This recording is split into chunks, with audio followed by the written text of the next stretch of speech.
বোঝা গেল। তবে একটা রাস্তাই তো, এর আবার আলাদা কি আছে? কিন্তু ভাবুন, সেই রাস্তাটা যদি এরকমটা হয় তাহলে? ভিডিওতে দেখেই তো মন ভরে যাচ্ছে। তাহলে ভাবুন এই রাস্তা দিয়ে বাইক চালিয়ে যেতে কেমন লাগবে।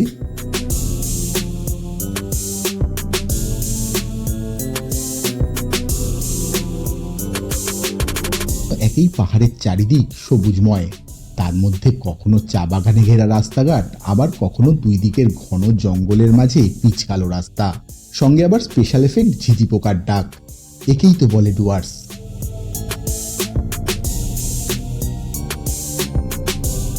আচ্ছা, আমরা কিন্তু ডুয়ার্স ঘুরতে যাচ্ছি না, যাব কালিম্পং এর দিকে। তবে যেতে যেতে ছুঁয়ে যাব এক টুকরো বর্ষার ডুয়ার্সকে।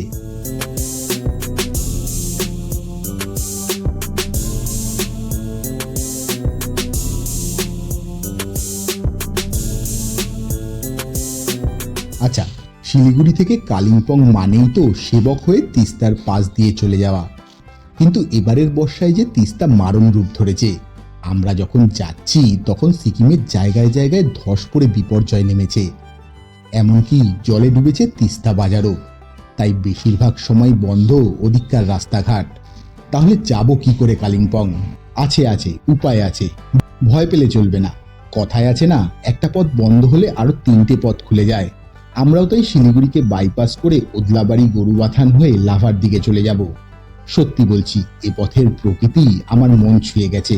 তা সে ক্যানেল রোডের অদ্ভুত সব দৃশ্যই হোক, বা গাজলডোবায় তিস্তা ব্যারেজের বিশালতা। চোখের সামনে একের পর এক চা বাগান আর দূরের পাহাড়ে মেঘের ভেসে যাওয়া, এ পথের প্রতিটা বাকি তৃপ্ত করেছে আমাকে।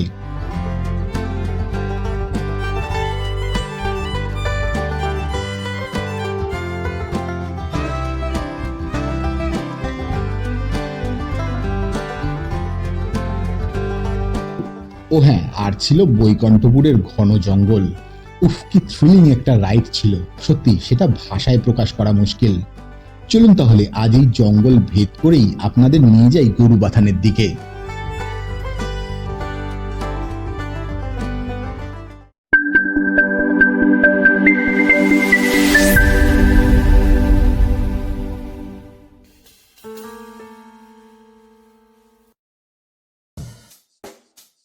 আগের পর্বে দেখিয়েছি আমাদের কলকাতা থেকে শিলিগুড়ির সফরনামা। যেহেতু প্রথমবার এত দূর বাইক চালিয়ে আসলাম, তাই ফার্স্ট এক্সপিরিয়েন্সের সমস্ত খুঁটিনাটি শেয়ার করেছি সেখানে। আচ্ছা, ঘোষপাড়া মোড়ে এসে রাস্তাটা দুটো ভাগ হয়েছে, বাদিকে শিলিগুড়ি আর ডান দিকে জলপাইগুড়ি। এই রাস্তাটা উল্টো দিকে, যে রাস্তাটা উপরের দিকে উঠে যাচ্ছে, এই রাস্তাটা সেফ হবে। এই রাস্তাটা ফুলবাড়ির দিকে যাচ্ছে, এই রাস্তাটা এই উপরের দিকে যে রাস্তাটা উঠে যাচ্ছে ফুলবাড়ির দিকে যাচ্ছে, এই রাস্তাটা চলে যাচ্ছে ডুয়ার্সের দিকে, এই রাস্তাটা চলে যাচ্ছে কালিম্পংয়ের দিকে। অর্থাৎ এই রাস্তাটা দিয়ে কিন্তু অনেকগুলো জায়গায় যাওয়া যাবে, যেমন গরুবাথান হয়ে কালিম্পং চলে যাওয়া যাবে, ঠিক সেরকম কিন্তু উল্টো দিকে লাটাগুড়ি চলে যাওয়া যাবে, এমনকি ডুয়ার্স পর্যন্ত চলে যাওয়া যাবে। তো প্ল্যান করেছি যে এই রাস্তা দিয়ে গরুবাথান হয়ে সোজা চলে যাব কালিম্পং।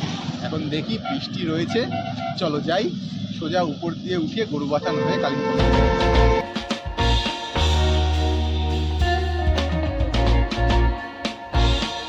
ব্রিজে উঠে আমরা এগোতে শুরু করলাম ফুলবাড়ির দিকে। তখন আকাশ মেঘলা, অপেক্ষা শুধু বৃষ্টি নামার। ফুরফুরে হাওয়ার মধ্যে দিয়ে এগিয়ে চলার সেই যে অনুভূতি, এক কথায় অসাধারণ।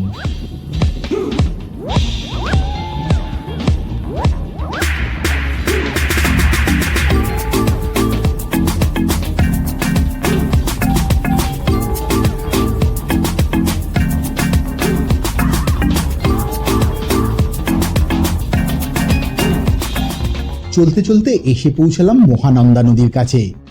নদী পার করে আমাদের যেতে হবে আরো অনেক দূরে, সেই যে পাহাড়ের দেশে।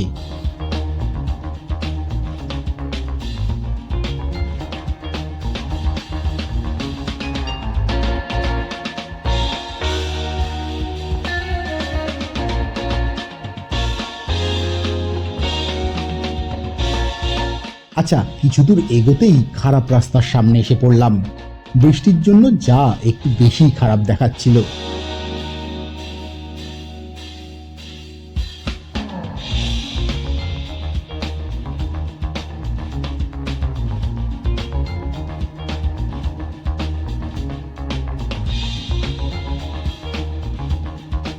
যাই হোক, সেই সব পার করেই পৌঁছে গেলাম ফুলবাড়ি। এবার ফুলবাড়ি রোডে উঠে বাদিকে কিছুটা গিয়ে গাড়ি ইউটার্ন করে আবার বাদিক। আমরা এসে পড়লাম ক্যানেল রোডে। এখান থেকে 25 কিলোমিটার গাজলডোবা আর ওদলাবাড়ি 47 কিলোমিটার। তারপর সোজা রাস্তাটা মালবাজারের দিকে নিয়ে যাবে। তবে আমরা গাজলডোবা দিয়ে ওদলাবাড়ি হয়ে চলে যাব গরুবাথানের দিকে। যাই হোক, এই ক্যানেল রোডটা কিন্তু একেবারে সৌন্দর্যের ভান্ডার নিয়ে দাঁড়িয়ে আছে। দূরের প্রকৃতি, এক পাশে জঙ্গল, আরেক পাশে ক্যানেল দিয়ে জল বয়ে চলেছে। আমাদের সঙ্গে সঙ্গে এই ক্যানেলেরও গন্তব্য গাজলডোবা পর্যন্ত।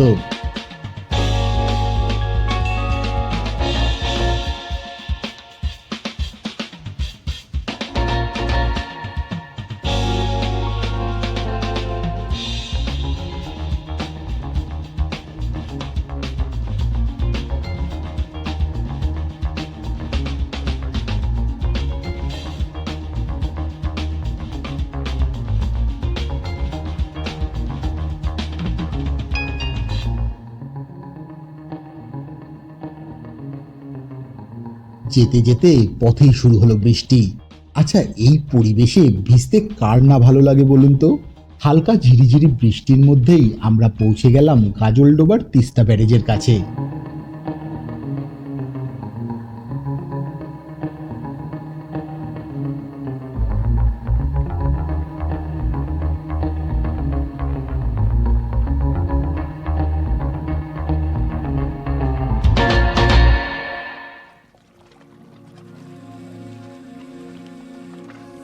গাজলডোবা কিন্তু এখন জমজমাট পর্যটনের কেন্দ্র হয়ে উঠেছে। তিস্তা নদীর বাঁধের জন্য গ্রামটা পর্যটকদের কাছে আকর্ষণীয়।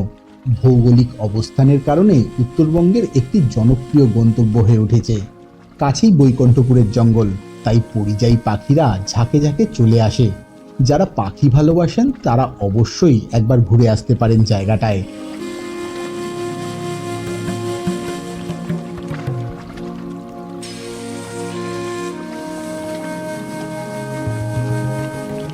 আর তিস্তা নদীতে ট্রেকিং, সাইক্লিং এবং নৌকা ভ্রমণের তো মজাই আলাদা। তাছাড়া আরও বেশ কিছু অ্যাডভেঞ্চার অ্যাক্টিভিটিরও বন্দোবস্ত করা রয়েছে এখানে।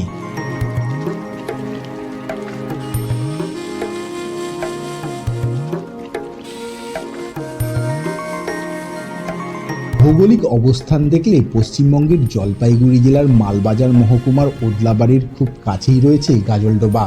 এলাকার অন্যান্য গ্রামের মতো গাজলডোবার পাশেই গড়ে উঠেছে একটা চা বাগান, একই নাম। নয়নাভিরাম প্রাকৃতিক সৌন্দর্য চারিদিকে। একেবারে তিস্তার পাড়েই রয়েছে গ্রামটা। চাষের কাজে জল সরবরাহের জন্য তিস্তা নদীতে অনেকগুলো বাঁধ তৈরি করা হয়েছিল, যেগুলো থেকে মনোরম কিছু হ্রদের জন্ম হয়। আর শীতকালে রং বেরঙের পরিযায়ী পাখি আসতে থাকে। বেড়ে যায় গোটা অঞ্চলের সৌন্দর্য। পাহাড়, নদী, জঙ্গল, হ্রদ সব মিলিয়ে যেন রূপকথার একটা রাজ্য গাজলডোবা। পর্যটক এবং স্থানীয় বাসিন্দা সবার কাছেই আকর্ষণের কেন্দ্রবিন্দু।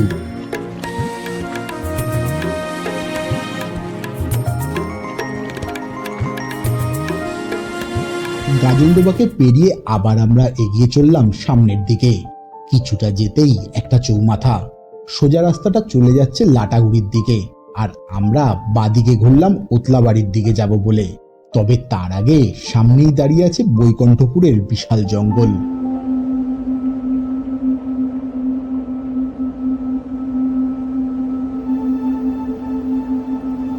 এই জঙ্গলের কিন্তু বেশ নামডাক।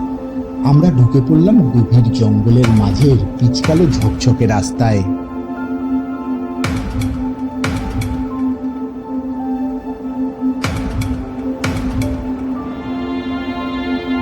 ভৌগোলিকভাবে তরাই ডুয়ার্সের জঙ্গলের একটা অংশ বৈকুণ্ঠপুর।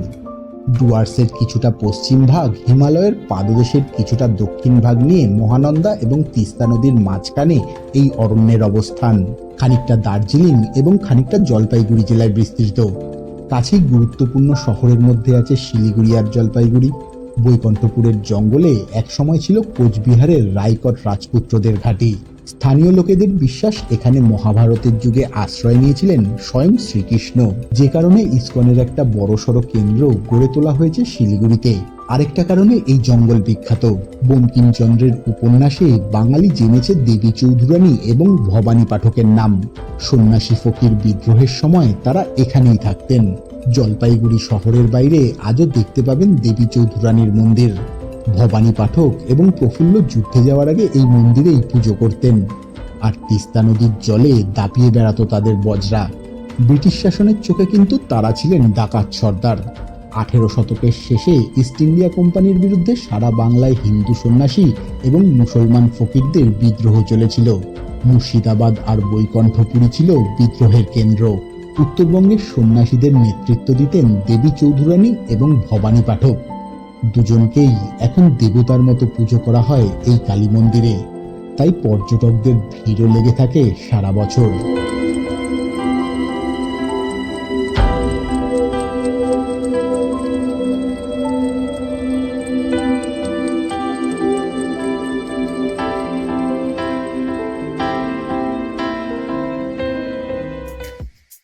জঙ্গল পেরিয়ে আবার সামনের দিকে এগোচ্ছি। এবার বাদিকে দেখি বিশাল এক চা বাগান, যার পিছনে হালকা পাহাড়ের রেখা দেখা যাচ্ছে। এটাই ডামডিম টি স্টেট।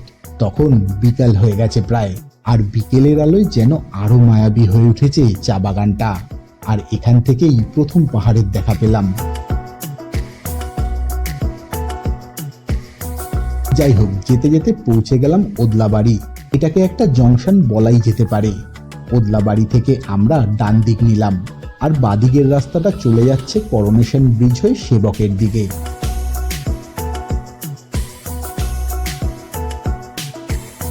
আবার একটা ব্রিজ পার করছি। এবার নিচ দিয়ে চেল নদী বয়ে চলেছে। সামনে কিছুটা এগোলেই মালবাজার, তবে অতটা যাব না, তার আগেই বাদিক নিলাম।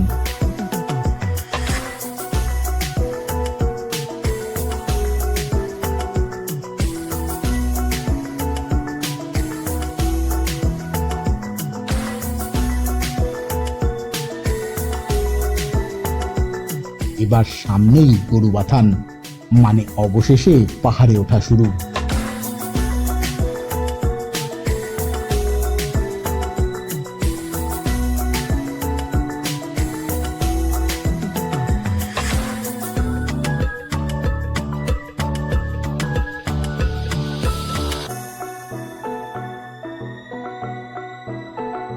আর গরুবাথানের দিকে যত এগোচ্ছি ততই তাজ্জব হচ্ছি। চারিদিক কি অপূর্ব সুন্দর, যেদিকেই তাকাবেন শুধু চা বাগান আর চা বাগান। এটা রাঙামাটি টি স্টেট, আর দূরে দেখা যাচ্ছে লাভা আর কালিম্পং এর পাহাড়। এখানে বাইকের গতি বাড়িয়ে আমি সব থেকে বেশি তৃপ্তি পেয়েছিলাম।